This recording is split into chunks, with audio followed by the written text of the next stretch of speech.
Hey everyone, this is Christopher Luxon, the former CEO of Air New Zealand. This is John Lee Dumas, the founder and host of Entrepreneurs on Fire. This is Tracie Ybarra. I'm in Executive Solutions at Dell Technologies. This is Travis Chappell, founder of Build Your Network. If you are wanting to learn how to embrace change, To navigate through disruption as a leader, Then listen to the Leadership is Changing podcast. The Leadership is Changing podcast. the Leadership is Changing podcast with my good friend, my very good friend, Dennis Giannoutsos. Welcome to Leadership is Changing. Each week, we and our guests provide information and insights through exploring leading change. This is taking your leadership to another level by finding the balance between executive excellence and personal well-being through stories that inspire real change. It's time to adapt in our fast-moving world when leadership is changing with your host, Dennis Giannoutsos.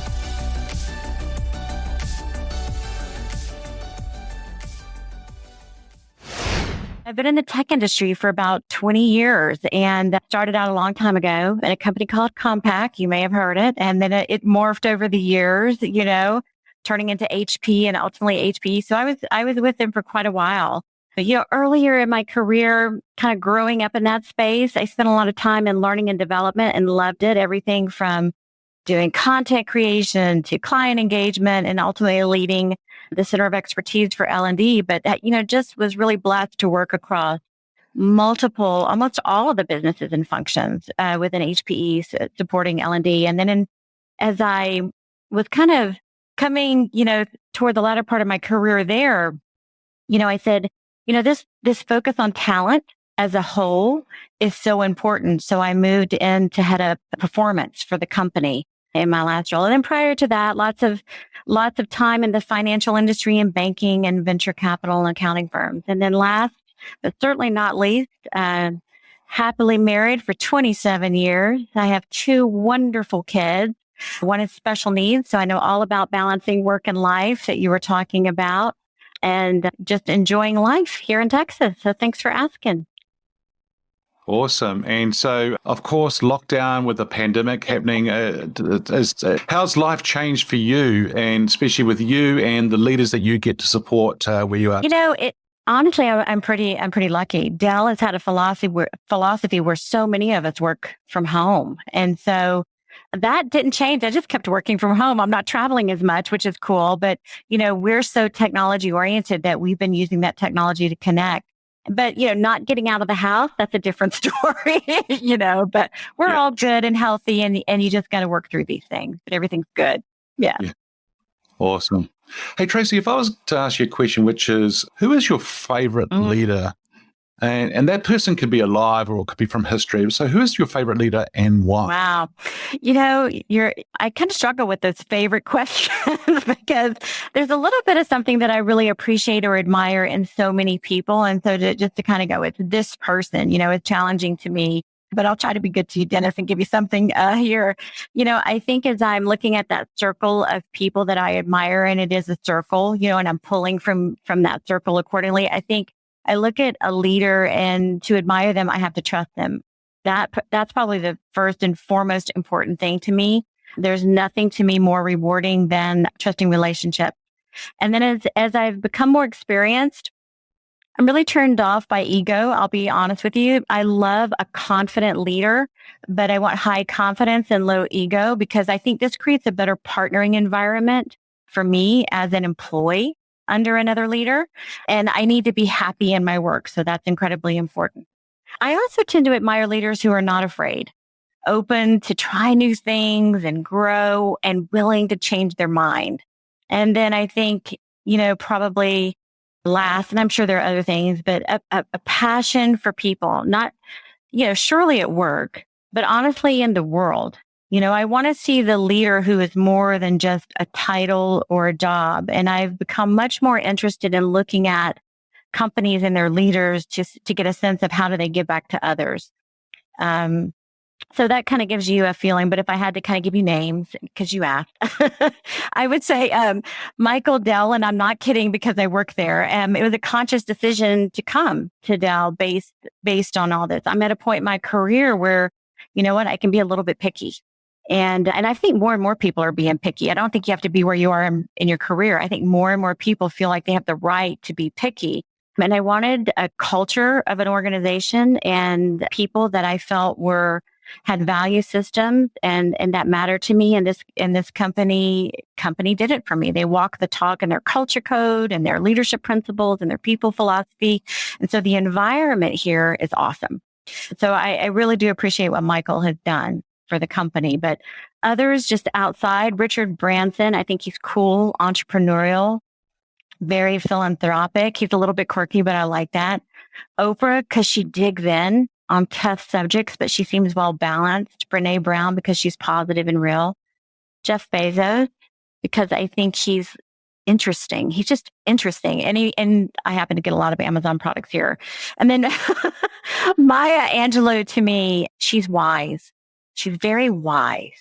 And I admire her and grounded. So, that's a little bit, none of them are perfect. None of us are. I'm sure there's good and bad in all those leaders, but there's a piece of them that I find positive, something that I can pull on as I think about how I want to think or show up in the world. So, yeah. Yeah, I like that. So you can take bits from everybody, but to help form you as a leader to see how you show up in the world of leadership, which is pretty cool. So when you talked about high confidence and low ego, there's a lot of leaders out there today who struggle with the confidence side of things. And what do you think is, when you see a leader that has high confidence, what do you think is one or two or three things that they may have in place that helps them to have that high confidence? I think they've had leaders that they've worked for that help them grow and get that confidence. I think some people are naturally confident. Don't get me wrong. Maybe sometimes overly confident. But I know that I personally have gained confidence when I've had leaders that believed in me. And they let me go and do things. And even when I faltered or failed, they still had my back. And that gave me confidence to keep at it. And so I found myself in a lot of environments that weren't punitive.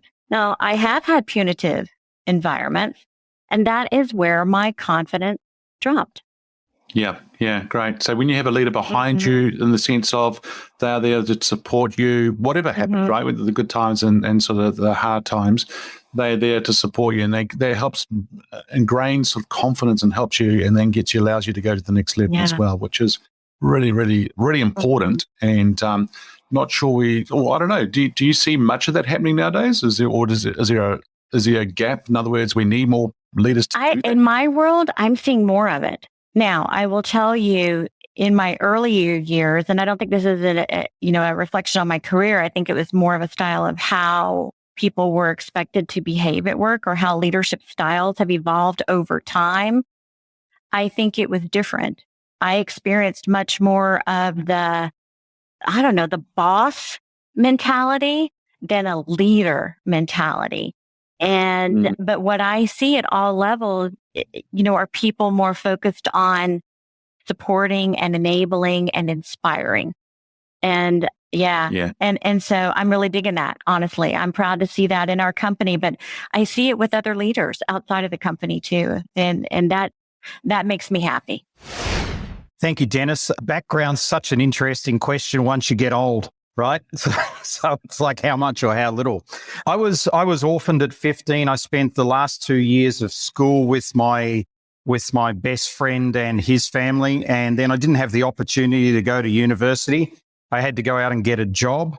So I got a job, which was an amazing job, actually. I wish they had them these days. More companies should do this. And I know you're speaking to CEOs out there, Dennis, so I'm going to tell people what it is, because the younger CEOs have probably never heard of it. The job was a cadetship.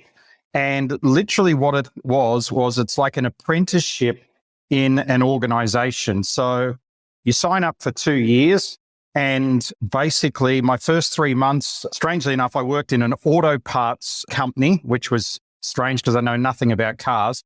But my first 3 months was in the store, and I was packing boxes and driving forklifts. And then I went from there. I went straight from the store into the advertising and marketing department. So I learned marketing the very next thing. And I was literally in those days painting billboards for the fronts of shops and things like that, which is what happened. From there, I went into be the CEO of the company's assistant. So basically, I was in all the board meetings. I took all the minutes. And then I went from there into the importing and exporting department. So I learned all about importing and exporting in the next 3 months. Then I went into one of their branches, which was really in a high-tech thing. So I got to visit all the big factories like Bosch and 3M and see what they were doing and stuff like that. And then from there, I went into the retail side of the business, and I did 3 months as a sales rep. So I was literally driving around in my company car. And by the time I finished, the company actually pulled the program. I was probably in the last batch of people that went through it. And I really think it was fantastic. So by the time I was pushing 20 years old, I got my first management job. And I was really, really experienced in all facets of not only this company, bar business. So I stayed with that company for another 2 years. Then I moved into financial services. And I grew through the ranks there as well. I was the leading manager out of, I think they had 1,500 at the time in the company by the age of 27. Then left that company, became a professional musician for a few years, lived in the US, and then got back into financial services in New Zealand and ended up being general manager, sales and marketing for what at the time was the largest financial service conglomerate in the country, 250 million of budget I had to get a year. And then in 2002, I became an entrepreneur, speaker, author, owned businesses in real estate, construction, travel, talent management, the list goes on, events, etc. So that's really been my journey. And these days, we love to travel. We love to work with entrepreneurs. My partner, Landy, and I, who I know you know really, really well, we just have a heart for people who are building companies. So whether that be the entrepreneur or the intrapreneur, it doesn't matter. It's really a heart for leadership. And in 2017, we started the Conscious Leadership Movement around the world, which now has about 2,000 members. And yeah, that's been our journey in a nutshell. Wow. In a nutshell, that's pretty cool. I mean, even just what you've shared with just about all the different roles you did within the company, how did that set you up for future roles by having the ability to actually and experience and actually doing all these different roles? How did that set you up? Well, I really think that, for me personally, I'm what's called a polymath. So I'm all over the place, meaning I'm good at everything and an expert at nothing. So although Da Vinci was a polymath, so one would argue that he wasn't an expert at everything. But from that aspect, that gave me variety. It allowed me to see what I liked and didn't like. So very early on, by the time I was 20, I went, I never want to get my hands dirty. So when the opportunity came up for me to enter into financial services and wear at that stage, a 3-piece suit to work, I was really chuffed, man, and the idea of going and getting on planes and going to different places and things like that. And that was just, and it still is, there's still just the adventure in me. It's probably my Sagittarius as well. But from that aspect, I think it was fantastic. And that's why I said, the CEOs listening here, you grew amazing people from it. The people that I saw and that I went through, there was a group of 8 of us went through, we were all the same age at that stage. I just turned 18 when they recruited me. And everybody else was about the same age. Some were 17, some were 19. So they were really talented people and they grew lots of talents really quickly. And, I think if the leadership of the company hadn't changed, and I think if, they hadn't have closed that off, I would have found it very difficult to leave that company because I really understood it. I understood the industry and everything within 2 years. And there's an old saying, and I know you know this, when you look at somebody and say, how long has he been doing that? And they say, oh, he's been doing it 30 years. Well, has he got 30 years experience or 1 year's experience 30 times? And most people have 1 year's experience 30 times, but this just gave you so much vast experience in such a short space of time. I really highly rate it, and that's why internships work and things like that as well, for the same reason. Yeah, I think if organizations, thinking or taking that extra approach as well and using graduates in the sense of giving them the opportunities to have an all-rounder type scenario over those first couple of years to give them different experiences, and that will pay and also play a big role in actually helping people in their lives and their careers going forward. I remember a senior leader within Hewlett-Packard a few years ago in Asia Pacific, and his next role was to head up their whole region. And he actually took a sidestep role and almost another level down, but in a totally different organization. And people sat there scratching their heads going, what are you doing? I mean, that doesn't make sense. Well, within 12 months, he leapfrogged everybody and took that bigger role because he had a wider experience and bigger vision based on those different roles that he had done. And when they actually stepped back and looked at his career, it wasn't just that one role he did it. He did it on several roles whereby he went and got those different experiences. And that set him up for success within the organization. And then later on when he moved on to other organizations as well. Absolutely. So, Mike, who is your favorite leader? Now, that's somebody who's alive or somebody maybe from history. So who's a favorite leader and why? That's a tough question because I'm tending to lean to politics on it. And that's a no-go zone, as you know. So I can definitely say I've got some very unfavorite leaders in the political field. And at the moment, they're ones that most people think are very good. And the ones that probably most people think aren't very good, I tend to think are doing some pretty cool work. But I would say that my most favorite leader probably of all time is probably Alexander the Great. Okay, and why? Why Alexander the Great? He is Macedonian, Dennis, not technically Greek. So, you might argue that point, but... Yeah, I'm getting over that. My new book, Conscious Leadership, which came out about a month or so ago, as you know, and thanks for buying it. The very first chapter, the introduction on that was on Alexander the Great, and it was on his humanity, really, with Darius of Persia. And Darius really thought that Alexander was a flea in his, on the dog.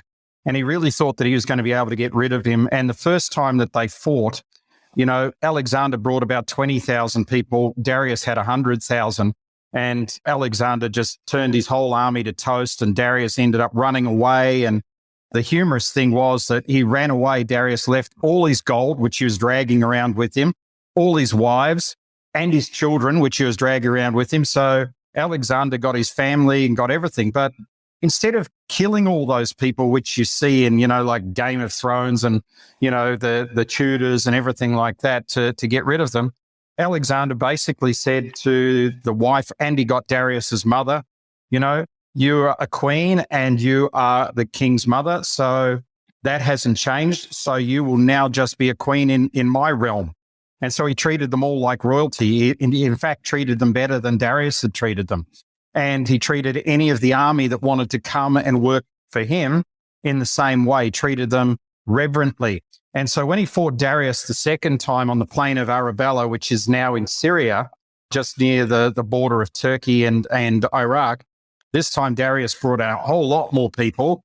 Alexander had, a pretty mixed up army by that stage. Again, he slaughtered everybody. And then when Darius ran the second time, Alexander, of course, chased him, but Darius had a revolt, and one of his generals, who was really unhappy and wanted to take over Persia, killed Darius. So when Alexander found the body, he wasn't rejoiced, he cried, and he took the body to Babylon, which was a long way, and buried it with full royal honors, as a king should be buried. And then he hunted out that general, and he delivered that general to Darius's mother, and they had him tied between a few trees and torn to pieces as his justice. Now, later on, after Alexander had conquered all of that and done all of that, he did what a lot of people do when they get to the top. He self-destructed. But I think when you ask me the question, why is he my favorite leader, is because he had vision. He went to places unknown. He could enlist people. People believed in him. I mean, go to Egypt today. The northernmost town is Alexandria, the greatest library and basis of knowledge in the world was in Alexandria, and that's named after him. I mean, so many settlements in the world these days are named after Alexander the Great. It's a shame that it all got to him in the end and he became a drunk and all of that sort of stuff. That's another story. But given that he didn't have the internet or anything like that, that's probably a pretty good one. My favorite modern leader was my first mentor, Steve Bielos. I worked with him in corporate and he was an amazing man. I still know him today, he's 73. And he taught me business and he taught me sales and he taught me a lot about life. And he was Croatian, sort of all coming from that region, I think, around the world, the Med. Yes, I did have a career change, and it's been quite interesting. I set up a mortgage broking business from scratch, having not come from the banking industry and not knowing much about finance at all. And which was, I suppose, an advantage and a disadvantage. The advantage of it is that I didn't have any bad habits or didn't carry in any baggage there from, that sort of industry. Disadvantage was that I didn't know that banks would actually pay us to introduce business to them. So that took about 3 years to get through that. But the major advantage of it was that a lot of people that were in the industry at the time came out for, they had very much how would you call it? A finance personality, but maybe a lack of personality for some. I mean, I don't want to be rude at all, but, there's certain ways of doing things. So I'd come into it from the point of view of thinking, okay, I'm not a banker.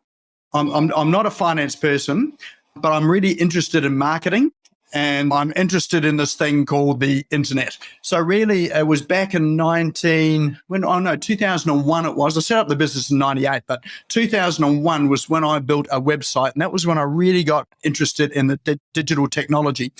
So I didn't know how to build a website. I remember buying a website. It cost me $10,000. I bought two, $10,000 at the time, and only to discover that it didn't come with the content, the website or anything. I actually had to put it all together. I just bought a platform. And so the platform that I paid $10K for back then is something you can get for free these days. Yeah, so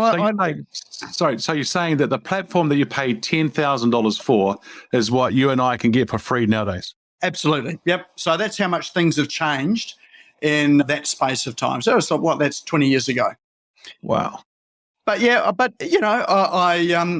have to say that it was one of the best $10,000 I'd ever spent, because I dove headlong first into this thing called online marketing and digital marketing. It was not a word or a term back then, but I was creating as we went along, and I built that business from nothing, from a startup, to selling it 10 years later and being awarded in the Mortgage Broking of the Year awards in my final year, and being acknowledged as a leader in the industry. And so we'd done some things for that business there that no other finance or mortgage broking firms were doing before.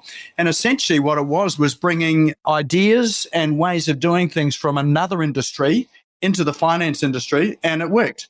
And it really sort of turned things on its head to the point that, when I sold that business, then, there were a lot of other mortgage broking businesses that were starting to do the same sorts of things that we'd been doing for years. So, and some of those, just to give you an idea, is, we used to run seminars on property investment back then. So, looking at your finances and mortgages and, how can you use all that so that you can grow wealth? And it was all geared around superannuation, because back then there was no KiwiSaver or superannuation plans at all. And so it was really, so for people that were interested in that side of things. And I was interested in it myself.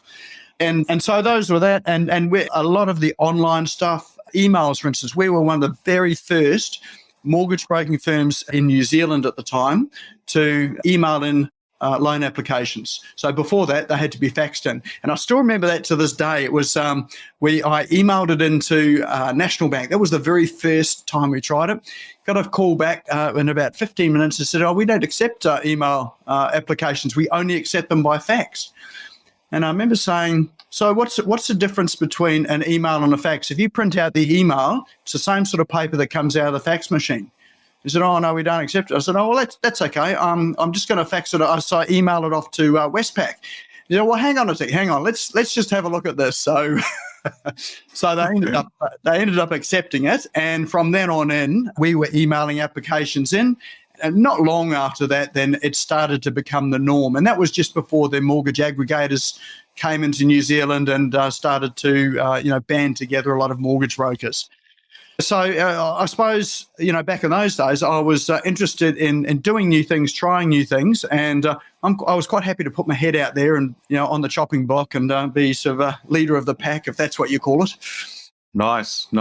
Yeah. So leaders tend to do that. So here's a question for you, Nick, and I love what you say about your background there and how you did that and were leading from the front. The question I've got for you is, who's your favorite leader? Now, that person could be alive or they could be from history. So who is your favorite leader and why?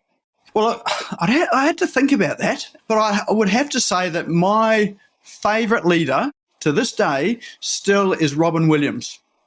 So, and it was his role in the Dead Poets Society, where he got. If you haven't seen the film, he was a teacher, and he was a bit of a maverick teacher, and he certainly didn't go along with the flow. He did things differently, and his whole concept was to get people to see the world in a different way and to think differently, and not to go along with the flow, and not just to accept common opinion and common ideas as truth.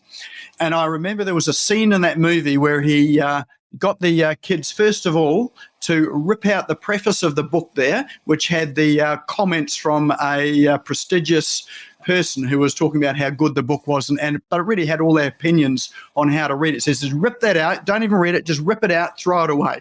And then the next thing he got people to do, the kids to do, was to stand on the desk. The purpose of standing on the desk, he got them to look at the room, and he said, now, how does this look? And it was getting them to look from a different perspective that they wouldn't normally see things from. So standing on the desk is frowned upon. It's not the sort of behaviour you expect in a public or private school.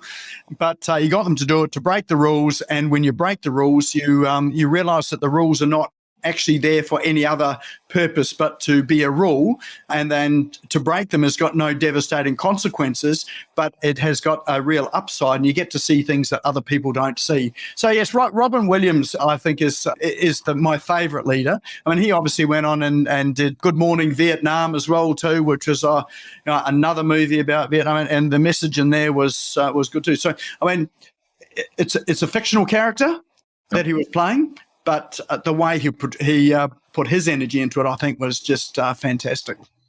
Yeah, I love that story. You talk about how he got people to break the rules by standing on the desk and doing something different, but then being able to see things. The impact was they could see a different perspective. And I think sometimes that's what stops a lot of people, is that they are stuck in their ways, or they do certain things, but they don't always see a different perspective. And having someone to come along and facilitate that, to help that along, that's really, really quite. I was going to use the word precious. That's pretty special when you can find someone like that to help people see a different perspective, for sure.